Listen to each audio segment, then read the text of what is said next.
The timer buzzed, slicing through the nervous chatter like a guillotine.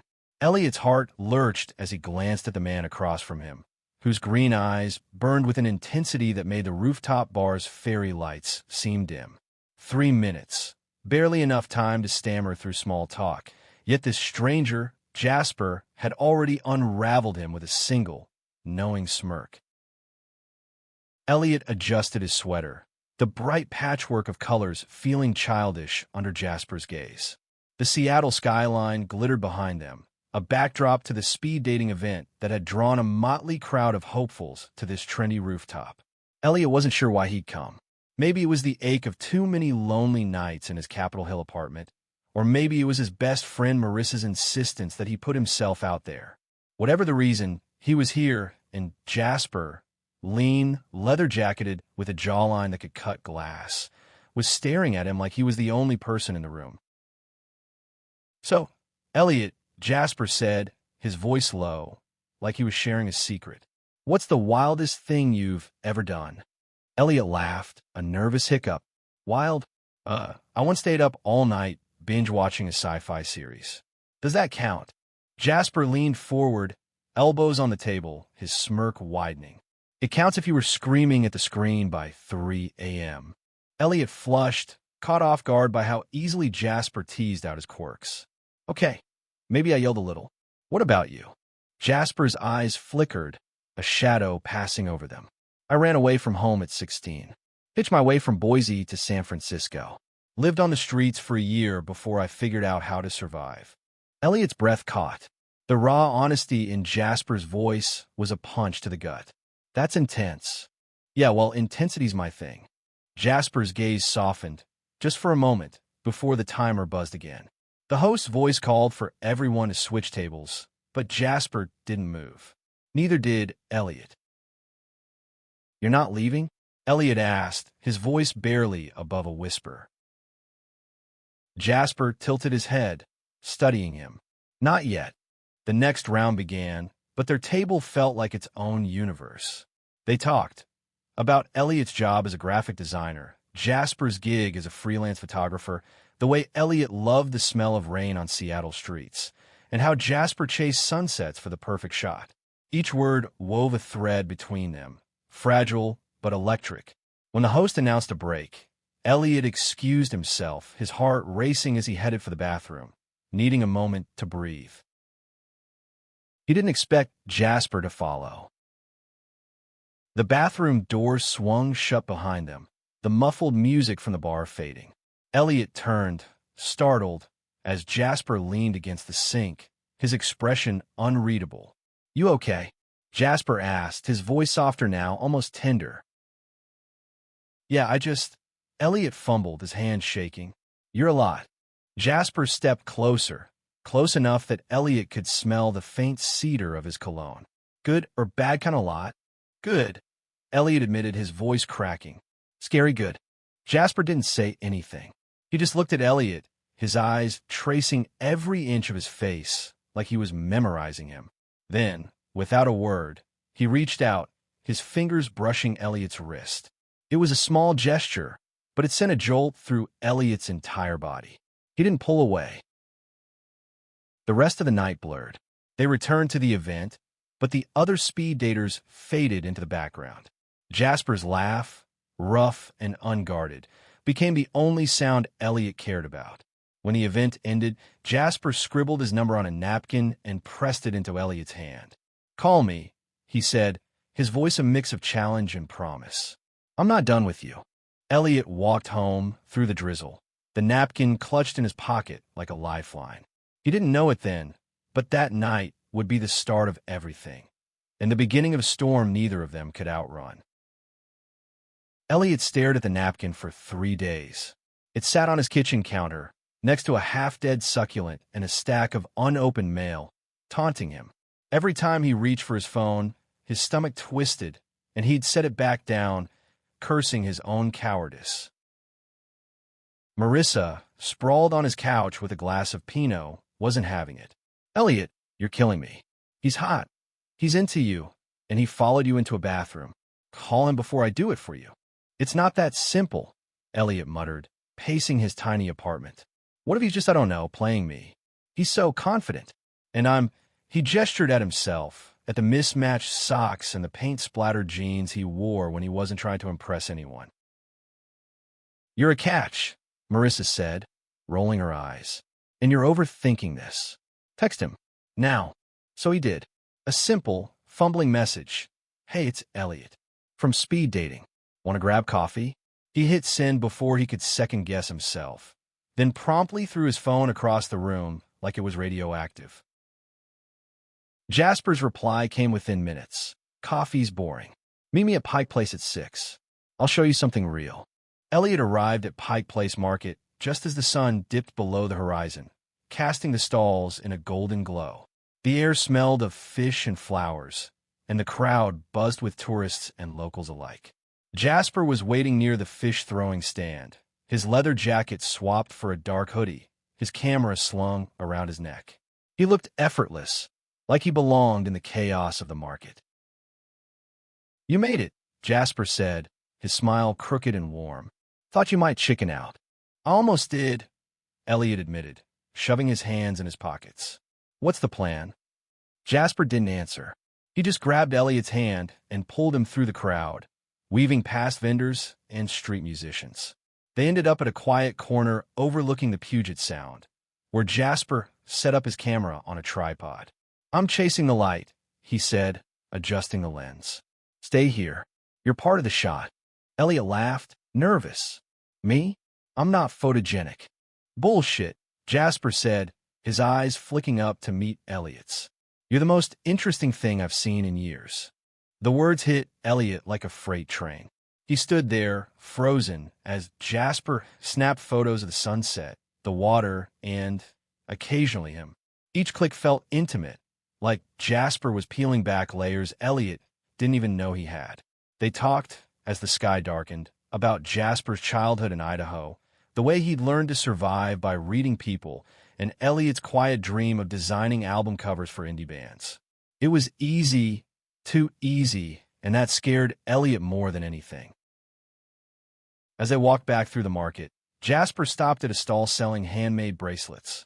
He picked one up, a simple leather band with a small silver charm, and slid it on Elliot's wrist.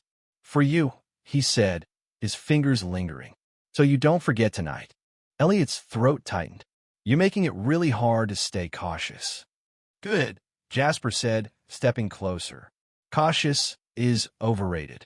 They kissed for the first time under a flickering street lamp, the market's noise fading into nothing. It was quick, tentative, but it set Elliot's nerves on fire. When they pulled apart, Jasper's eyes were softer, vulnerable in a way Elliot hadn't expected. But the next day, Jasper didn't text back. Or the day after. Elliot's messages went unanswered, and the bracelet on his wrist started to feel like a weight. He told himself it was fine, that Jasper was just busy, but the silence gnawed at him. By the third day, he was spiraling, convinced he'd misread everything. Then late at night, his phone buzzed. A single message from Jasper. I'm sorry. I fucked up. Can I see you? Elliot's heart raced, torn between relief and dread. He didn't know what Jasper was running from, but he knew one thing. He wasn't ready to let go. Elliot met Jasper at a dive bar in Fremont, the kind of place with sticky floors and neon signs that flickered like they were on their last legs. Jasper was already there, nursing a beer, his usual confidence replaced by something raw and unsteady. His eyes lit up when he saw Elliot, but there was a hesitation in his smile that hadn't been there before. I thought you ghosted me, Elliot said, sliding into the booth. He tried to keep his voice light, but the hurt seeped through. Jasper winced. I didn't mean to. I just got spooked. Spooked? Elliot raised an eyebrow. By what? Me? By how much I like you, Jasper said, his voice low. He leaned forward, his hands fidgeting with the beer bottle. I don't do this, Elliot. I don't stick around. I don't let people in. But you're different. Elliot's chest tightened. He wanted to believe it, but the silence of the past few days still stung. Then why disappear? You could have just said something. Jasper looked away, his jaw tight. There's stuff I haven't told you. Stuff I'm not proud of. Then tell me, Elliot said, his voice steady despite the nerves twisting his gut. I'm here, aren't I? Jasper took a deep breath, like he was steeling himself. I told you I ran away at 16. What I didn't say is why. My dad, he wasn't just strict. He was violent. When he found out I was gay, he beat the shit out of me. Said I was a disgrace. I left that night and never went back.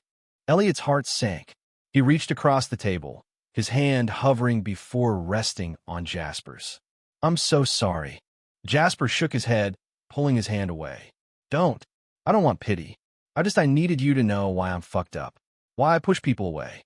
You're not fucked up, Elliot said fiercely. You're here. You survived. That's not nothing. Jasper's eyes met his, searching, like he was trying to find a lie in Elliot's words. He didn't find one. Slowly, he reached for Elliot's hand again, his fingers intertwining with his. You make me want to be better, he whispered. They spent the rest of the night talking, the bar's noise fading into the background. Jasper opened up about the years after he left home, the hustling, the odd jobs, the way photography became his lifeline.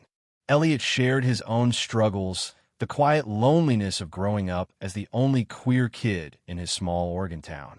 By the time they left the bar, the air between them felt lighter, like they'd crossed an invisible line.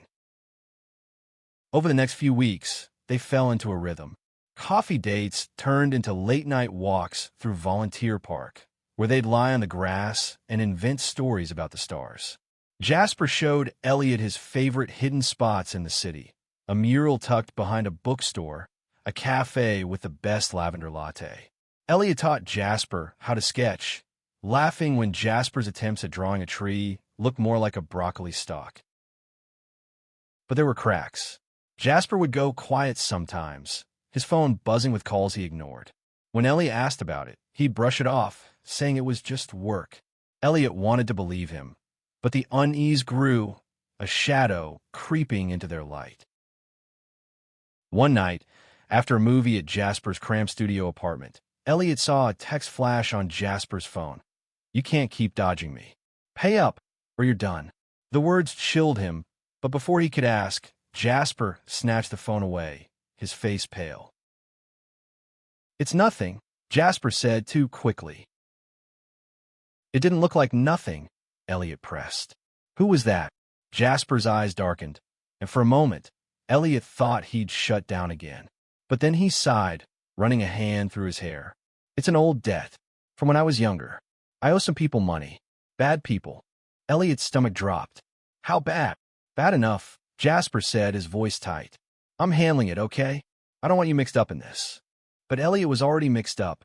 He was in too deep, and he wasn't about to let Jasper face this alone. Elliot couldn't shake the image of that text. It haunted him as he walked to work, as he sketched logos at his desk, as he lay awake at night. Jasper's past was a storm cloud, and Elliot was caught in its shadow. He wanted to help, but Jasper's walls were back up, higher than ever. They still saw each other, but the ease of their early days was gone. Jasper was jumpy, checking his phone constantly, his smiles forced. Elliot tried to bring back the spark, cooking dinner at his place, planning a hike in the Cascades, but Jasper's mind was elsewhere. One night, when Elliot reached for his hand, Jasper flinched, like the touch burned. Talk to me, Elliot pleaded, standing in Jasper's apartment, the air heavy with unspoken truths.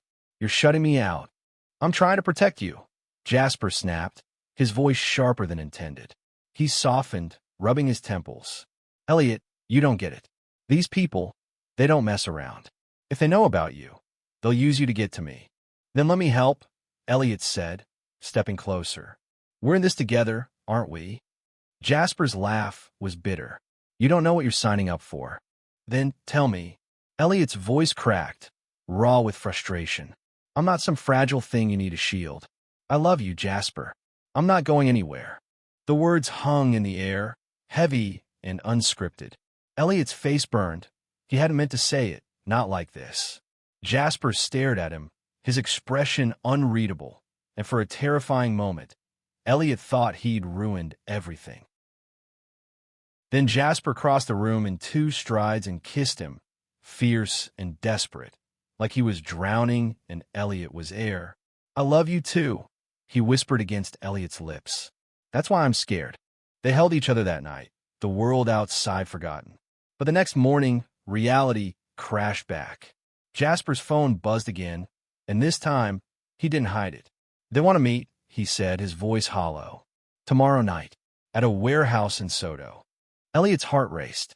"You're not going alone." Jasper shook his head. "You're not coming. It's too dangerous." But Elliot was done being pushed away. He spent the day researching, digging into Jasper's vague mentions of bad people.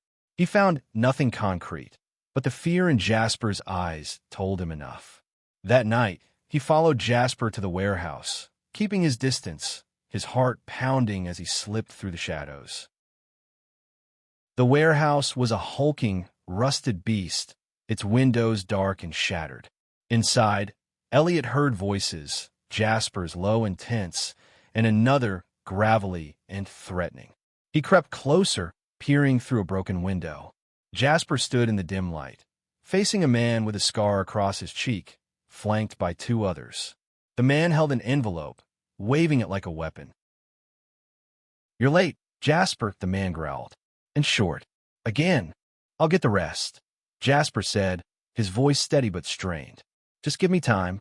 "Time's up," the man said, stepping closer. "You know what happens next." Elliot's blood ran cold. He didn't think, he acted. He burst through the door, shouting, "Leave him alone." The room froze.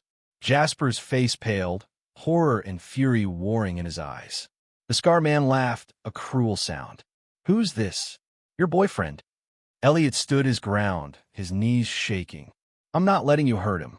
The man's eyes narrowed, but before he could respond, Jasper grabbed Elliot's arm, pulling him toward the door. "Run," he hissed.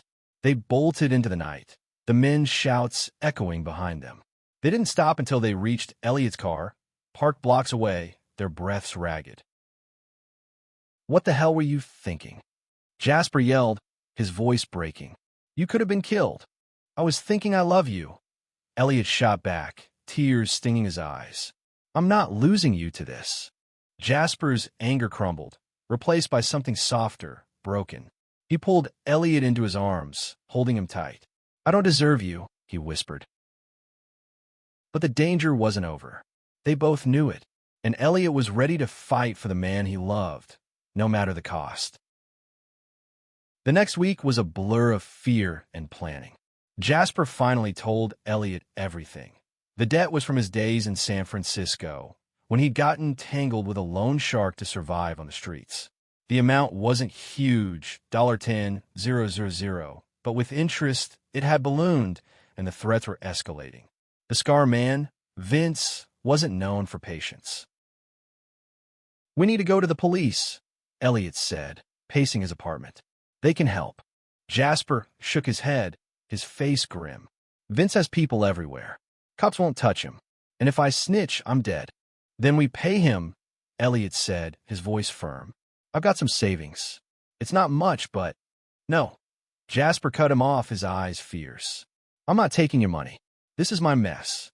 "It's our mess now," Elliot said, grabbing Jasper's hand. "You don't get to do this alone anymore." Jasper looked at him, his expression torn between gratitude and guilt. Finally, he nodded. They spent hours brainstorming, pooling their resources.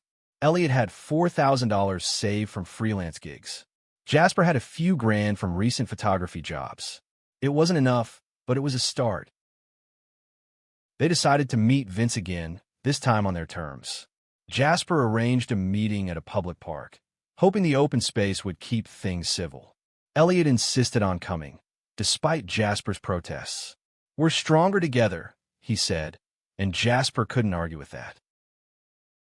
The park was quiet, the late afternoon sun casting long shadows. Vince arrived with one of his men, his scarred face twisting into a sneer when he saw Elliot. "You brought your guard dog again," he said, smirking. Jasper stepped forward, holding out an envelope. $7 grand. "It's what I've got. I'll get the rest soon." Vince took the envelope, flipping through the cash. His eyes narrowed. You think this buys you time? I want it all. Now. Elliot's heart pounded, but he spoke up. You'll get it, but you need to back off. We're not scared of you. Vince laughed a cold, hollow sound. You should be. The tension snapped when Vince's man lunged at Jasper. Elliot acted on instinct, shoving the man back. A scuffle broke out, chaotic and fast. Jasper landed a punch, Elliot dodged a swing, and then sirens. Someone nearby had called the cops. Vince cursed, grabbing his man and bolting. Jasper and Elliot ran too, ducking into an alley as the police cars screeched past. They collapsed against a wall, breathless, adrenaline surging. That was stupid, Jasper panted, but he was grinning. You're insane, you know that, says the guy who punched a thug. Elliot shot back, laughing despite the fear. They knew Vince wouldn't stop, but something had shifted. They were a team now, unbreakable. Over the next few days, they reached out to Marissa and a few trusted friends, pooling more money. They scraped together enough to cover the debt, but Jasper insisted on one condition. They'd deliver it themselves, face to face, to make sure Vince knew they weren't running. The final meeting was set at a diner in Tacoma, neutral ground. Elliot's stomach churned as they walked in, the envelope heavy in his hands. Vince was already there, alone, his eyes cold but curious. You've got guts, Vince said, taking the money. Most people would have skipped town. I'm not most people, Jasper said, his arm brushing Elliot's. And I've got something worth fighting for. Vince counted the cash, then nodded. We're done. Don't cross my path again. They walked out of the diner, the weight of the past lifting with every step. For the first time, Jasper looked free. With Vince gone, the air felt lighter, but the scars of the past lingered. Jasper was quieter, his usual bravado tempered by the weight of what they'd been through. Elliot noticed it in the way he hesitated before taking his hand, the way his smiles didn't always reach his eyes. They needed a fresh start, a way to rebuild what fear had chipped away. Elliot suggested a weekend getaway to the Olympic Peninsula. Just us, he said, packing a bag in Jasper's apartment. No phones, no debts, no drama. Jasper raised an eyebrow, a spark of his old mischief returning. You trying to kidnap me, Elliot? Maybe. Elliot grinned. You in? They drove through misty forests, the road winding toward a small cabin near Lake Crescent. The water was impossibly clear, reflecting the evergreens and the gray sky above. Inside the cabin, they built a fire, the crackle of wood filling the silence. For the first time in weeks, they talked without the shadow of danger hanging over them. Jasper opened up about his dreams, not just surviving, but building a life. He wanted to open a photography studio to capture moments that mattered. Elliot shared his own hopes of designing art that told stories, of maybe moving somewhere new with Jasper someday. The words felt like promises, fragile but real. One night, as they sat on the cabin's porch, wrapped in a blanket, Jasper turned to Elliot. I never thought I'd have this, he said, his voice soft. Someone who'd fight for me. Someone who'd stay. Elliot's heart swelled. I'm not going anywhere, he said, leaning his head on Jasper's shoulder. You're stuck with me. They kissed under the stars, slow and unhurried, the world fading away. It was a moment of peace, a glimpse of the life they could have. But life, they both knew, was never that simple. Back in Seattle, reality crept back in. Jasper's photography gigs were picking up, but money was tight. Elliot's freelance work was steady, but he was burning out, juggling deadlines and his worry for Jasper. They moved in together to save on rent, turning Elliot's small apartment into a shared space filled with Jasper's photos and Elliot's sketches. It was chaotic, cluttered, and perfect. But the past wasn't done with them. One evening, as they cooked dinner, a letter arrived, slipped under the door. No stamp, no return address. Inside was a single sentence. You think you're free, but you're not. Jasper's face went white. Elliot grabbed the letter, his hands shaking. This is Vince, isn't it? I don't know, Jasper said, his voice tight. I thought we were done. They debated calling the police, but Jasper was still wary, afraid of retaliation. Instead, they doubled down on their life together, refusing to let fear win. They went to pride events, danced at queer bars, and built a community of friends who became their family. Marissa threw them a housewarming party, complete with glitter and too much wine, and for a while, the letter felt like a bad dream. But Elliot couldn't shake the unease. He started noticing things: a car parked too long outside their building, a shadow lingering at the corner of their street. He didn't tell Jasper, not wanting to worry him, but he kept his eyes open, determined to protect what they'd built. One night, as they walked home from a gallery showing Jasper's photos, Elliot saw him. Vince, standing across the street, watching. Elliot's blood ran cold, but he didn't say anything. Not yet. He squeezed Jasper's hand, anchoring them both, and vowed to face whatever came next together. Elliot couldn't keep it inside anymore. As they reached their apartment, he stopped Jasper at the door. "I saw him," he said, his voice trembling. "Vince, he's watching us." Jasper's face hardened, but there was fear in his eyes. "Why didn't you tell me?" "I didn't want you to panic," Elliot said, his hands clenched. "But we can't ignore this. We need to end it." They sat down, the letter from weeks ago spread out on the table like a wound. Jasper's hand shook as he read it again, the words burning into them both. "I thought paying him off would be enough," he whispered. "I was wrong." Elliot took a deep breath. "Then we fight back. Not with fists, not with money. With proof." They spent the next day gathering evidence, screenshots of Jasper's old texts with Vince, bank records of the payments, even the letter. Elliot reached out to a lawyer friend, Sarah, who specialized in harassment cases. She was blunt but kind, warning them that taking on someone like Vince was risky but not impossible. "You need to document everything," she said, "and you need to stay safe." They installed a cheap security camera outside their door and changed their routines, avoiding predictable patterns. Jasper stopped taking late-night gigs, and Elliot worked from home when he could. It felt like living in a cage, but they clung to each other, their love a lifeline. One evening, Sarah called with news. "We've got enough to file a restraining order," she said. "It won't stop him completely, but it's a start. And I've got a contact in the DA's office who's interested." The restraining order was granted, a small victory. But Vince didn't vanish.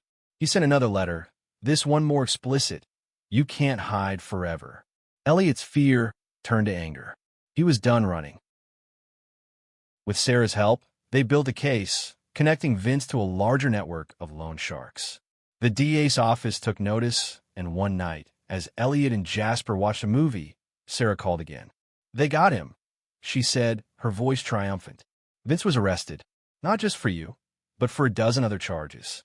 He's going away for a long time." Jasper let out a shaky breath, tears in his eyes. Elliot pulled him close, their hearts pounding in sync. "It's over," Elliot whispered.